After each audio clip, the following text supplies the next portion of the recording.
our way.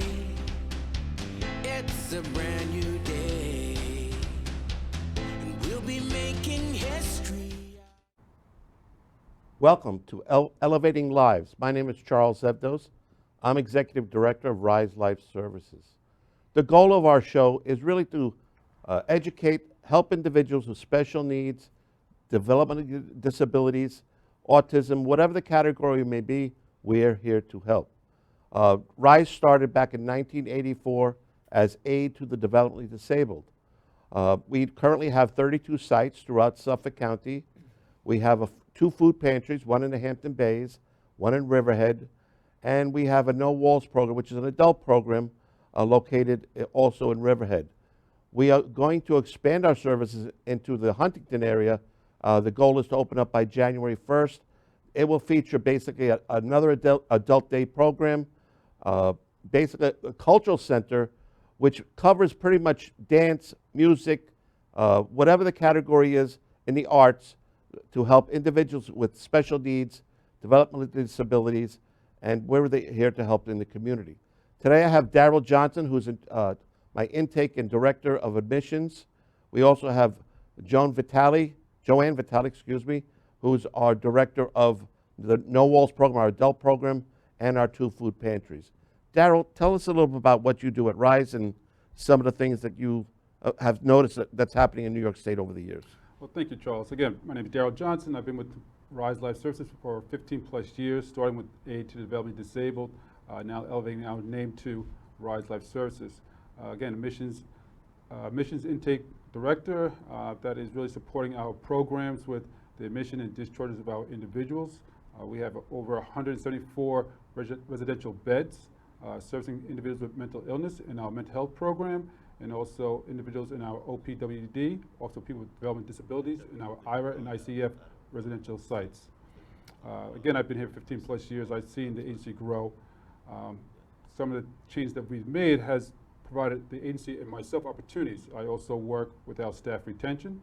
I also work with developing new programs and new initiatives and business ventures. Again, you've mentioned our PWW program, which is in Riverhead, and our expansion into the Huntington location. Like I said, we also have a mental health clinic that should open up later on this year. One of the challenges I see really with the services, especially on the East End Long Island, is really that people aren't aware of what's available to them. We are now developing our own helpline, 1-855-RISE-LIFE, which is going to really connect people to resources. Over the last, again, 15 plus years, I've taken many phone calls from people on the East End Long Island, people in Nassau County, people upstate New York, and people outside of New York State, just really asking questions. For example, I had an older lady call me the other day. She said, my daughter has autism. She's 21 years old.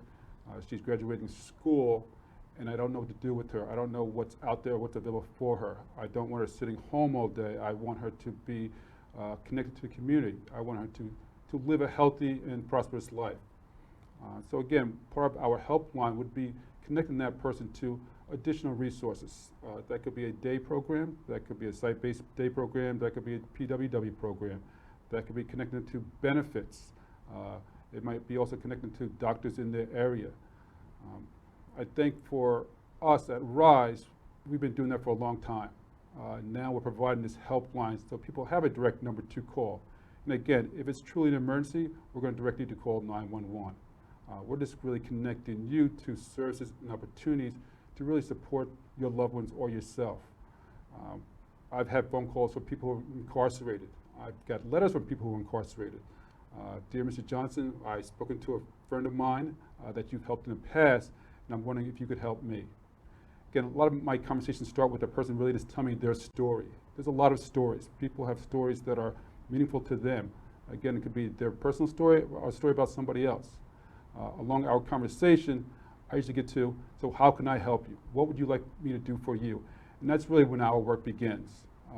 After listening to the story, it's really what do they want to see accomplished? How can we help them? It could be my son or daughter is addicted to some kind of substance, illegal substance. How do I get them help? That could be inpatient, that could be outpatient, that could be just have conversation. what else is available to them. And again, I think that's what RISE does the best. We listen, we ask people how can we help them, and then we connect to either our services or services out in the community. Again, we don't have all the answers, we don't have all the resources, no one does, but what RISE does best is we connect people to services that can help them or their loved ones. We give them opportunities and we listen. Like I said, our PWW program really was developed that way. The need was, we heard people say, what do I do? What's out there for my son or daughter, my family member, to really connect to the community? They don't want to be in a site-based program. They don't want to be in a building all day. They want to be more active. They want to enjoy their lives more. So we developed 2 years ago our PWW program. That program now has over 40 people. And again, that's why we're also expanding that program into Huntington. And we're expanding that program further into Riverhead at our Northfield locations, our Sensory Garden. It's a beautiful location overlooking the Sound. Again, we're doing, I think, the right thing across the board, especially for Riverhead, the East End. And again, we're going to expand so that people are able to get services, hopefully from all the way out to Montauk, all the way out to Nassau County for us. It really sounds like that helpline is going to be beneficial to Long Islanders and probably to people throughout the United States. It sounds like a great vehicle, and I look forward to it getting into operation very shortly. Yeah, it really is. A lot of people are going to helplines. New York State has their own helpline, especially with the coronavirus. A lot of substance abuse places have their own helpline. And again, we're not a crisis line. We're not providing clinical services. But we're providing help. We're providing supports. We're providing who to connect you to. And again, we're providing a person on the other end of that line who's going to take that phone call. It's not going to be a machine. It's going to be an individual. It's going to be probably myself. But as we grow, it's going to be more people. But we're going to connect you to help. And again, that could be benefits. We do have a benefits specialist on our staff. So how do you get benefits? I'm going to connect them to our benefits specialist. Where's the closest substance abuse treatment? Again, those are the resources that we have.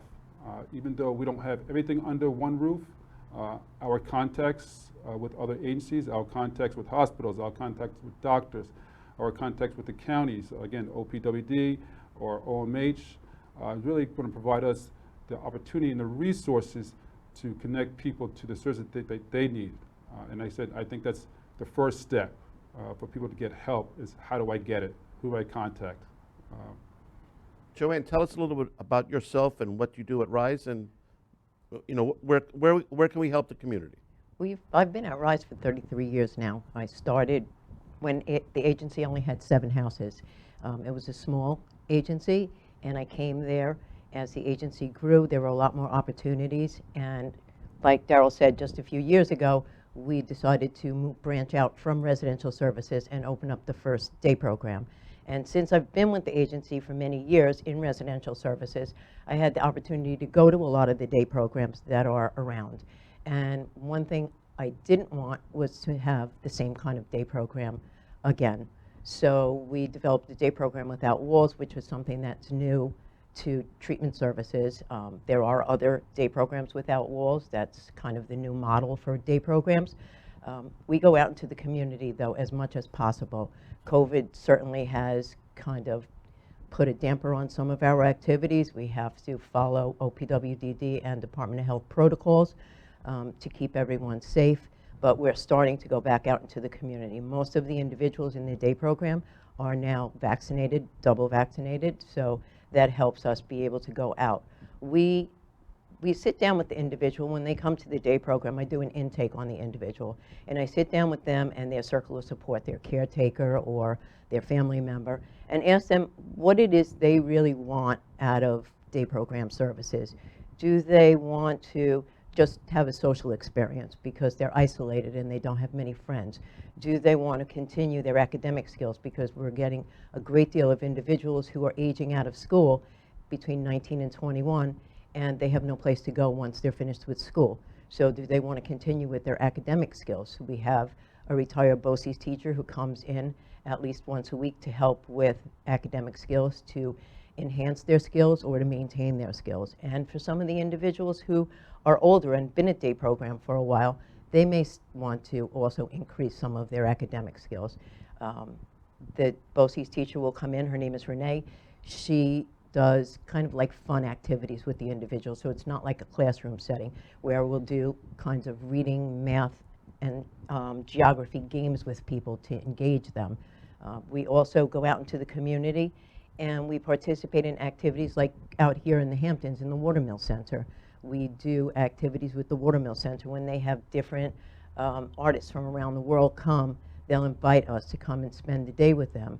The individuals will be able to do movement therapy or some kind of artwork. We've also, you mentioned the Spirit of Huntington Art Institute. We did a 10-week art class for 15 of the individuals in day program recently. So for every Friday for 10 weeks, 15 of the day program individuals went to Huntington, and each week they completed an art project. They learned a little bit about the different artists, Van Gogh, some other artists, and then what they did was they held an art show at our sensory garden at the end of the 10 weeks, and they were able to put their artwork on display, and their family members and friends were able to come and view it, which was a big deal for the individuals to be able to show off the work that they worked so hard on. We do all kinds of things. We go to museums, we go bowling. You mentioned we have a sensory garden. We're looking to expand our day programs building because we have so many individuals that are coming to our day program. Right now, today, we have 45 individuals, and I have someone who's coming for a trial today. So we'll be up to probably 50 individuals come September. People want to go out into the community, and they want to be busy. We go to the beach, we go to parks, we do some community service. They assist with the food pantry. That very true. And what I'm finding is, unfortunately, people are aging out, like you said. They're hitting that 21-year-old mark. The residential piece is difficult. The day program, the No Walls program, offers that opportunity where a parent can get some freedom and a child or an adult can go into the community, like you said, and really enjoy the activities that we're going to offer at our Huntington site, which is important. I mean, nothing like art, music, the various categories we're going to be having. I think that's going to be a great thing. Thank you, JoAnn, for that. Darryl, tell us a little bit, how is managed care going to affect New York State in the future? I know they keep talking about it. It's in the pipeline to save money. Where do you see it as an admissions intake director? Well, New York State's always looking to save money. Again, even though they're state, it's still a business, and I think any well-run business tries not to waste money. So they're looking at the agencies like ourselves that are doing a little bit more with what they have. We always as a business don't want to waste money. You want to be able to provide services that people are actually utilizing, specific services. Like I said, not everybody is the same. You can't fit a round ball in a square cup at times, as they say. So what RISE is trying to do is we're trying to put multiple services under one roof that we have. Besides our PWL program, our residential programs, we're also developing a clinic, a behavioral health clinic that we're going to open up later on this year. Food Pantry, our connection to doctors. So when managed care comes, they're going to kind of look at, okay, what does RISE offer? What kind of connections does RISE have? What kind of partnerships does RISE have? And again, I think what we're doing better than many other agencies, we're really encompassing our programs across different venues so that it encompasses what individuals need. And I think that's going to help us because, again, managed care wants to limit the dollars spent and they want to spend it wisely. So you have to be able to show that you're providing really services that people need and are utilizing. And that's kind of why they moved away from hospitalizations or hospitals, because hospitals, everyone's kind of getting the same treatment, and that wasn't really being effective or successful. So that's why they moved to more residential sites, which we have 174 beds. Because again, it's keeping people in the community. Hospitals cost more, unfortunately. Every time a person goes to a hospital, again, it's taxpayer dollars, so it's costing more to provide them services in a hospital than in the community residents like ones that we provide. And again, you're providing that person individualized services and you're connecting them. So I think RISE moving forward is set up to really benefit multiple different people and different aspects of people's lives.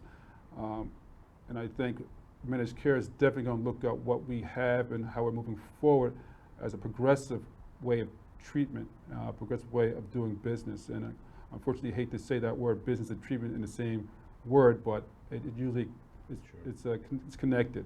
Right. I mean, you're absolutely correct. It gets down to cost for New York State.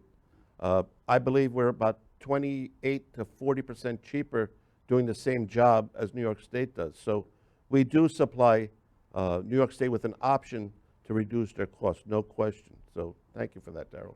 JoAnn, tell us a little bit about the food pantries. I'm excited about that.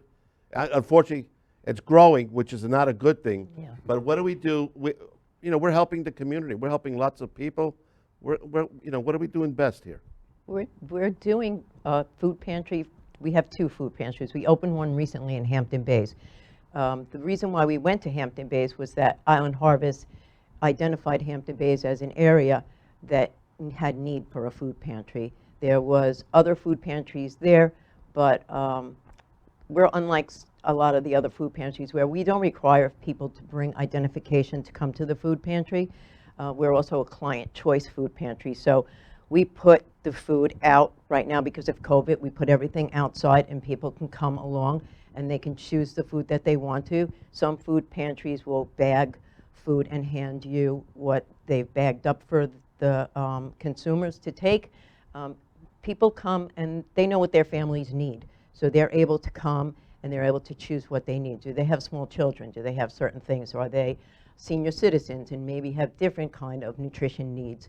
So the food pantry in Riverhead, which is open on Wednesdays from 9:30 until 2 o'clock, and the Hampton Bays one, which is located at the United Methodist Church. The pastor there was nice enough to give us a portion of his residence and garage to open up a food pantry there. That's open on Thursdays from 10 o'clock until 1:30. So with COVID, we've seen a gigantic need for people on the East End. We've been given some grant money, which was wonderful, from All for the East End and a few other folks who were kind enough to donate money to us.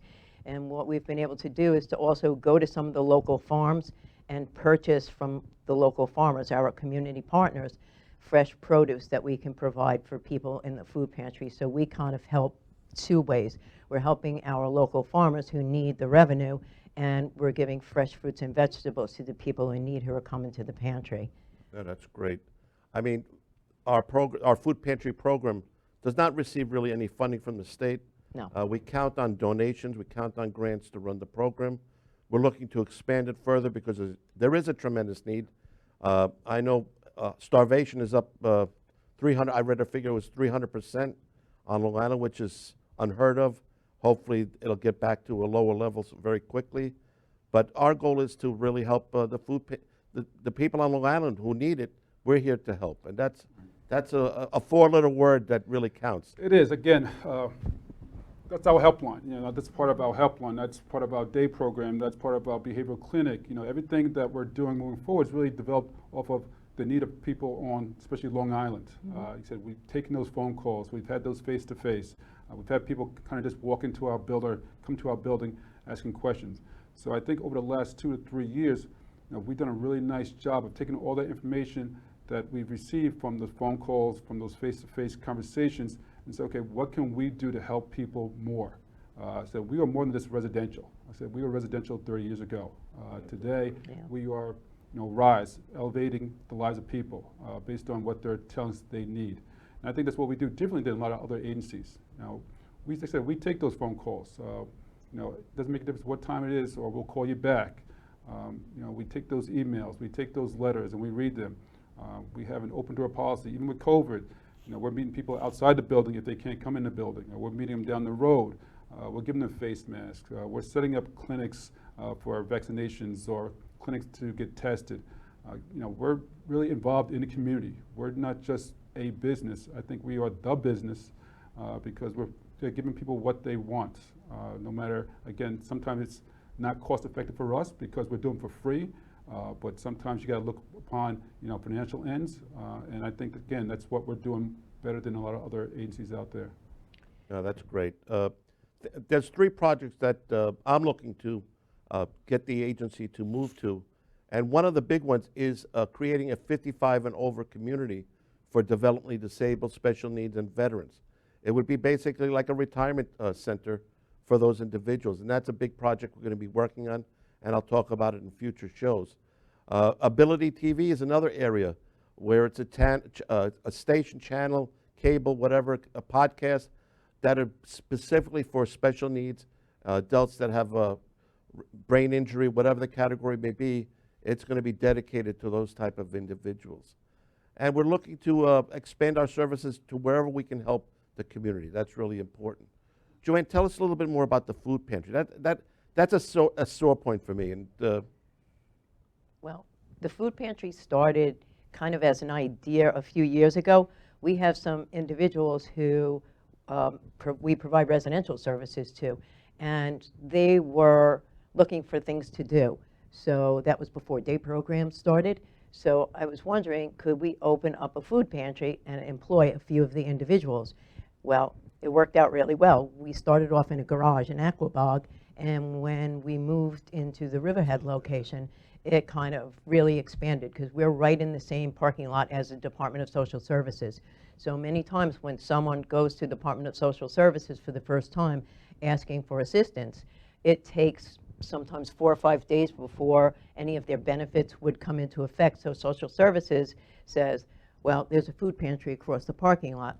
And even though we're open on Wednesdays, I'm in the office Monday through Friday, and usually I'm there from early in the morning, 7:30, until 5 in the afternoon. Anytime someone comes and I'm in the office and they come to the door and ask, could they have some food, they tell us they don't have any food for them or their families, we open up the food pantry and we provide them with food. During COVID, we were contacted by the Department of Health and their contact tracing, and they said, we have a lot of folks in Riverhead who aren't able to afford food delivery, but because of COVID, they're home in quarantine. They can't go out, they don't have any family members who can bring them food, and they can't afford to have food delivered because it's too costly. Would your food pantry be willing to deliver contactless food? Call the family up, ask them who lives there, ask them what they need, and then bring boxes of food and leave it outside their door. We call them and let them know we're there. And when we pull away, the family is able to come out and get the food that they can bring in so that they can quarantine at home for 2 weeks and still have food for them to feed their families with. that's great. I mean, we're dependent on, the state keeps cutting our budget, unfortunately. And we depend on donations, contributions, whatever it may be, to help fund our programs. I mean, there's a lot of items here that we don't get funding for, and we count on the community to help us with donations. We have an event September 18th called Food Stock. It's at the Bayside Clam Bar in East Islip. It features a Penny Lane, a Beach Boy tribute band, and a James Taylor tribute band. That raises probably around $20,000 to $25,000 a year that goes directly to help our food program. We're having our first golf outing September 20th at the Vineyards. Great event, first one. Hopefully it'll raise a lot of money that we can continue these services. It's critical. And we count on these events. We look for donations. Go to riselifeservices.org, make a donation. You could do it through the Elevation Club. You could do it through the Bequest program, which helps build we're trying to build up an endowment, which is so critical for our future, because as the state continues to cut our budget, we need these funds to really keep everything going. And one important thing too, I ask families who have an individual who has a special need or development to advocate for your child. It's so important, because if you don't speak up, funding will be cut in the future. And really, you need to get out there, work with us, go to our website. You'll see when we do various events to help support the individuals we serve, and we really count on each of you to help us out there. If you have a piece of property that you'd like to donate, I can show you where you could probably get the same value donating the property as selling it. There's many ways, there's creative ways to get a donation from that, and you're helping an agency and getting the tax write-off. So that's a wonderful thing too.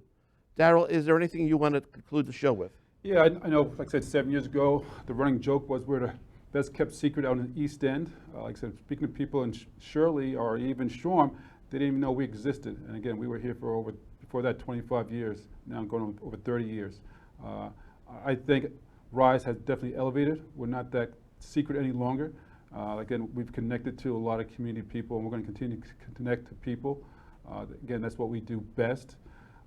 But we want to hear other people call us. We want to hear their stories. We want to know how we can help. Again, we are very fortunate to be in this beautiful East End of Long Island. As small as it may be, there are still people that need help. So we have a helpline, 1-855-RISE-LIFE. Give us a call. Let us know what you need. How can we help you? Who can we connect you to? Said we want to be the #1 choice when people need assistance, no matter if it's for a mental illness, developmental disability, if it's food, if it's housing services. Said we want to help everybody. Now, that helpline sounds like it's going to be a big beneficial to the community, no question. It is. JoAnn, where do you like to see us go in the future? Well, we talked about moving to Huntington. We sent out some emails just to kind of get an idea of whether or not we needed those services in Huntington. And within a half an hour after sending emails out to some of our referring agencies, I had 12 referrals and about 10 phone calls, thanks to Darryl, to return.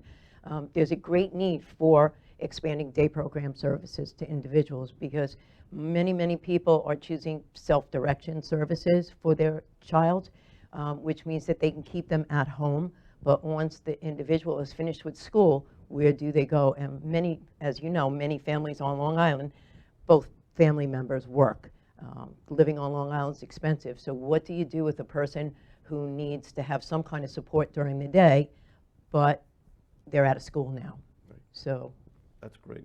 We do have 2 sites, one in Hampton Bays and one in Wainscott, that serves the South Fork. Again, if you can help our agency, we look forward to a possible contribution or donation, whatever you can do. Every dollar counts. I thank you for watching our first show. I look forward to our future shows. And again, thank you, Long Island, for supporting Rise Life Services. Stronger than ever, never say never.